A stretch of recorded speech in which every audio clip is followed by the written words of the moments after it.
Bien, en esta clase revisaremos la fisiopatología del síndrome metabólico.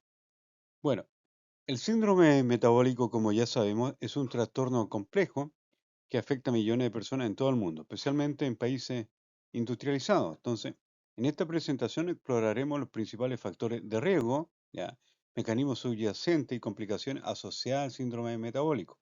También veremos temas como el estrés oxidativo y el manejo de enfermedades relacionadas con el objetivo de brindar una revisión integral de esta importante problemática a nivel mundial que influye fuertemente en la salud pública. ¿Ya?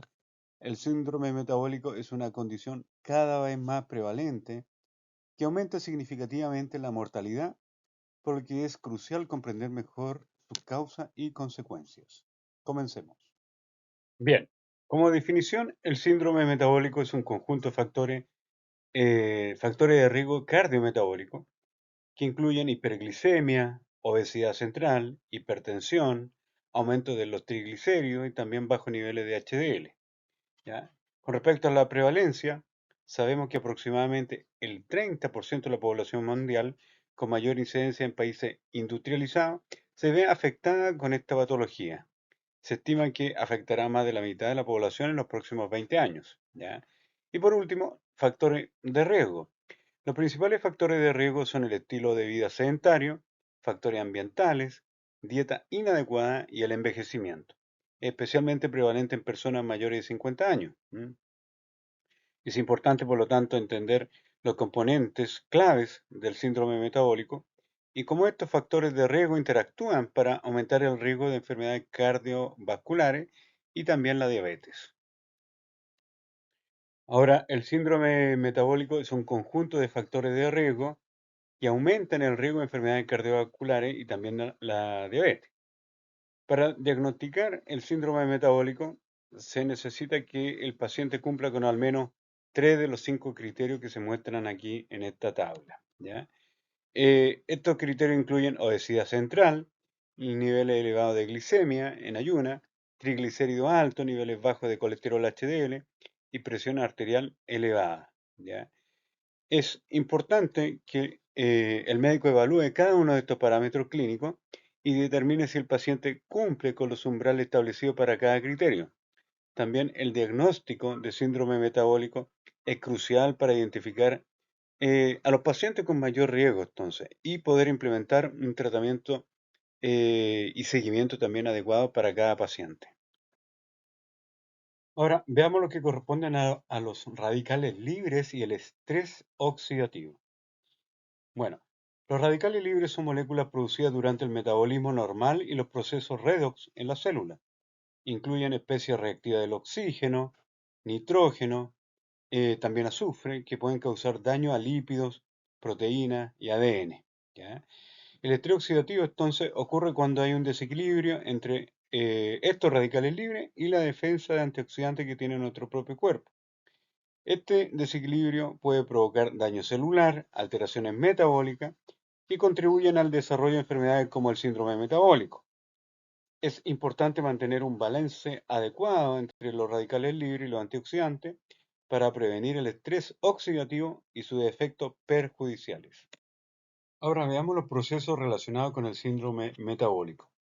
Bueno, el síndrome metabólico es una condición que implica un desequilibrio entre radicales libres, también llamado oxidante, y la defensa antioxidante del cuerpo. ¿Ya? Este desequilibrio conduce primero a un estrés oxidativo, lo cual causa daño a nivel celular, incluyendo el ADN, lípidos y proteínas. ¿Ya? La alteración del equilibrio redox lleva a la acumulación de productos de oxidación, lo que promueve también la disfunción endotelial. Entonces, esta disfunción endotelial, a su vez, contribuye al desarrollo de resistencia a la insulina, hipertensión, dislipidemia, finalmente al síndrome metabólico. Por lo tanto, es importante entender estos procesos fisiopatológicos para poder abordar de manera integral el tratamiento y prevención del síndrome metabólico. Bien, síndrome metabólico y diabetes. El síndrome metabólico y la diabetes están estrechamente relacionados con varios mecanismos clave que los vinculan. Primero, la resistencia a la insulina. Es un elemento fundamental que altera el metabolismo de la glucosa, pero también de los lípidos. ¿Ya? La inflamación crónica de bajo grado contribuye al desarrollo de la diabetes tipo 2.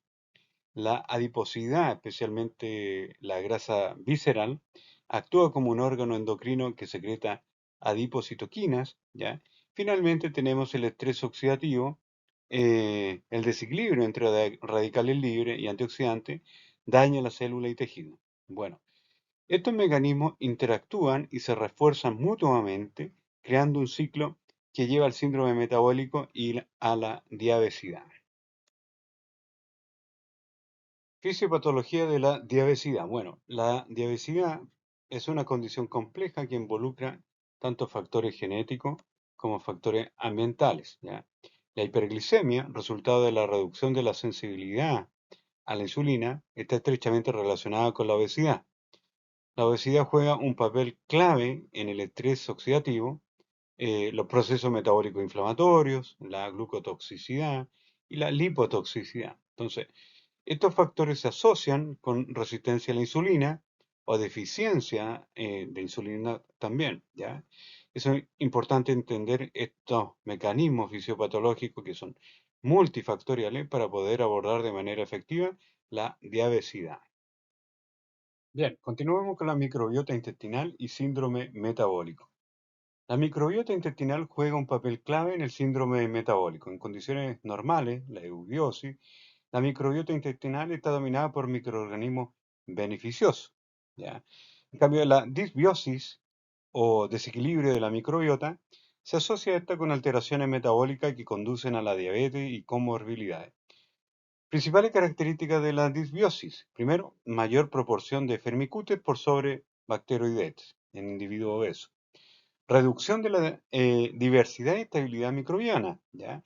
Pérdida de integridad de la barrera intestinal, permitiendo la translocación bacteriana y endotoxemia metabólica, ¿ya? Alteraciones en la producción de ácidos grasos de cadena corta, aumentando la extracción de energía, ¿ya?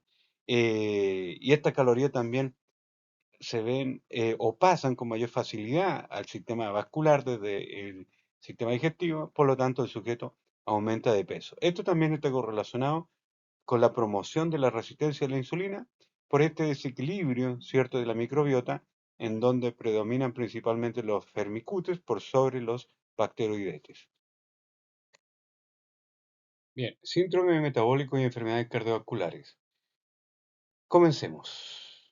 El síndrome metabólico es una condición que aumenta significativamente el riesgo de desarrollar enfermedades cardiovasculares hasta en un 30%, ¿ya? Lo segundo es que esto se debe en parte al daño causado por radicales hidroxilo, que son responsables de hasta el 60-70% del estrés oxidativo y están implicados en enfermedades cardiovasculares. Por último, además, el desequilibrio de la microbiota intestinal, con una predominancia de los filos que naturalmente hablamos acá de Firmicutes y Bacteroidetes, pero con una proporción más alta en estos pacientes del filo Firmicutes, ¿ya? Eh, Aquí vemos también que se ha asociado con la obesidad y el síndrome metabólico. Por lo tanto, es crucial entender la relación entre el síndrome metabólico y las enfermedades cardiovasculares para poder prevenir y tratar estas condiciones de manera mucho más efectiva. Dislipidemia y aterosclerosis. Bueno, la dislipidemia es un factor clave en el síndrome metabólico, caracterizado por alto nivel de triglicéridos, reducida concentración de HDL, ¿ya? Y un aumento también de LDL, ¿ya? Esto se debe a una producción hepática elevada de VLDL, la lipoproteína de muy baja densidad, la partícula precursora de los triglicéridos, ¿ya? Y por otra parte, la oxidación de las partículas de LDL lleva a la disfunción endotelial y a la formación de células espumosas, iniciando el desarrollo de la placa aterosclerótica. La progresión eventual, ¿ya?, con una ruptura que en algunos casos se puede producir en la placa aterosclerótica, puede desencadenar eventos trombóticos y eventos también cardiovasculares. Bueno, veamos ahora qué pasa con la enfermedad neurológica. El cerebro es especialmente vulnerable al estrés oxidativo debido a su alto consumo de oxígeno, eso por una parte. Debemos recordar que aproximadamente un 15% del gasto cardíaco se va a este cerebro que apenas pesa 1,5 kilos. Por lo tanto, estamos hablando de que el 2% de nuestro peso corporal, representado en el cerebro, consume el 15% de oxígeno, ¿ya? Por lo tanto, el cerebro es especialmente vulnerable a este estrés oxidativo, ¿ya?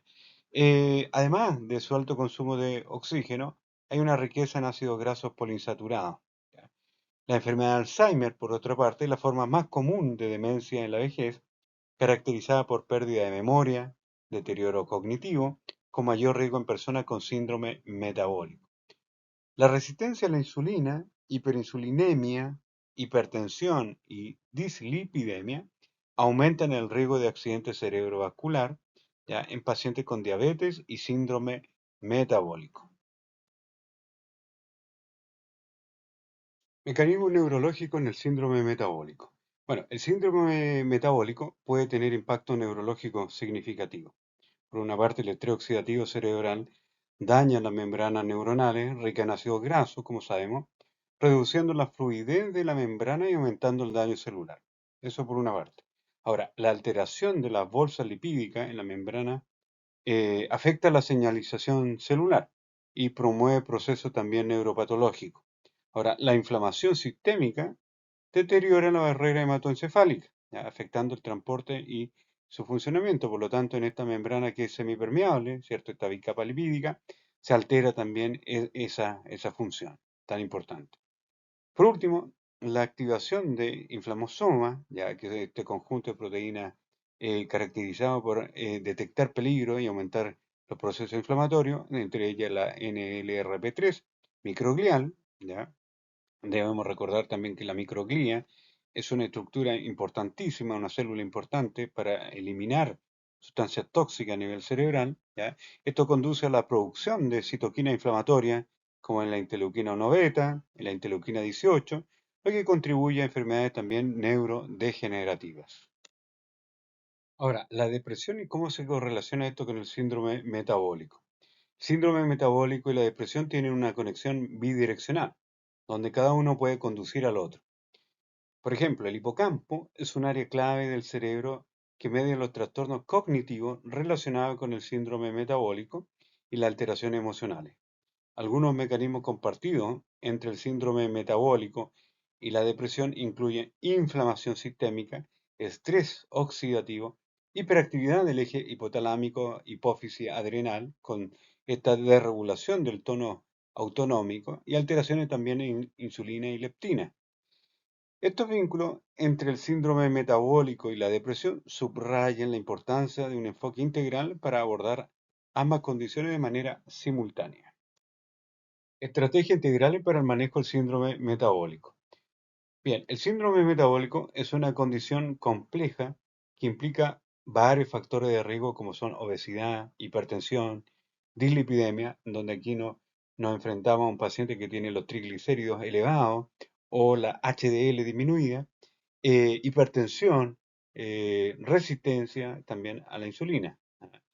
Para manejar el síndrome metabólico se recomienda un enfoque integral que incluye intervenciones en 4 áreas que son clave, como la dieta, actividad física, terapia antioxidante y control de peso, ¿ya? La dieta mediterránea ha demostrado beneficios para los pacientes eh, como pacientes que tienen, por ejemplo, diabetes, que tienen obesidad, que tienen síndrome metabólico, y mejora la composición de la microbiota intestinal. Ahora, el ejercicio regular ayuda a reducir la adiposidad, mejorando la sensibilidad a la insulina y disminuir los factores de riesgo cardiovascular. Con respecto a los antioxidantes naturales de los alimentos vegetales como polifenoles y vitaminas pueden contrarrestar el estrés oxidativo asociado al síndrome metabólico. Ahora, la pérdida de peso puede prevenir y revertir la diabetes, mejorar la glucosa en sangre, la sensibilidad a la insulina y las comorbilidades pueden disminuir cuando se hace un adecuado manejo de los pacientes, atacando estas 4 áreas tan importantes, ¿cierto?, en el manejo de un paciente con posible síndrome metabólico. Bueno, para finalizar, veamos las perspectivas futuras que podemos abarcar acá. Primero, el síndrome metabólico es un trastorno complejo con múltiples factores de riesgo como la hiperglicemia, resistencia a la insulina, inflamación, ¿cierto? Estrés oxidativo, disbiosis, obesidad abdominal, dislipidemia, hipertensión. Estas alteraciones celulares y bioquímicas representan un vínculo entre el síndrome metabólico y otras enfermedades relacionadas. Entonces, en el futuro se necesitan nuevos biomarcadores para mejorar el diagnóstico y la evaluación de riesgo de este síndrome. También se requieren tratamientos más efectivos para reducir la enfermedad asociada al síndrome metabólico y un enfoque integral que aborde los estilos de vida y la dieta pueden ser beneficiosos ya para mejorar los resultados en la salud de estos pacientes. Por último, es importante profundizar en la comprensión de cómo el microbioma interactúa con los procesos metabólicos para que en un futuro cercano se pueda intervenir también a este nivel.